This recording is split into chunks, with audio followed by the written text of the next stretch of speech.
நாமக்கல் பழைய பேருந்து நிலையத்தில் 2வது நாளாக ஆய்வு நடத்தி அறிவுறுத்தியும் கட்டண கழிவறையை தூய்மையாக பராமரிக்காத பணியாளர்கள் அதிகாரிகளை எம்பி மாதேஸ்வரன் கடிந்து கொண்டார். நாமக்கல் பழைய பேருந்து நிலைய வளாகத்தில் கொங்குநாடு மக்கள் தேசிய கட்சியின் சார்பில் நீர்மோர் பந்தலை திறந்து வைத்த எம்பி மாதேஸ்வரன் அங்கிருந்த கட்டண கழிவறையை பார்வையிட்டு ஆய்வு செய்தார். கழிவறை சுத்தமாக இல்லாததை கண்ட மாதேஸ்வரன் துர்நாற்றம் கடுமையாக உள்ளது, மக்கள் எவ்வாறு பயன்படுத்த முடியும் என்று கண்டனம் தெரிவித்தார்.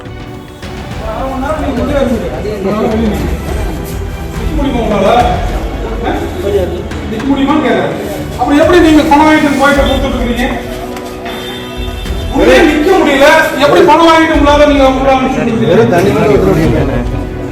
ஒரு அரை மணி நேரம் நீங்க உள்ள நின்று வாங்க பார்க்கலாம். ஒரு அரை மணி நேரம் உள்ள நின்று தம்பி, நீங்க எவ்வளவு பேர் இன்ஃபெக்ஷன் ஆகும் பாருங்க. நீங்க எதுக்கு பணம் வாங்காதீங்க, இல்லைன்னா பணம் வாங்க கூடாது. பிளே ஸ்டோர் மற்றும் ஆப் ஸ்டோரில் இருந்து பாலிமர் செயலியை QR கோடு மூலம் பதிவிறக்கம் செய்யுங்கள். செய்திகளை உடனுக்குடன் பெறுங்கள்.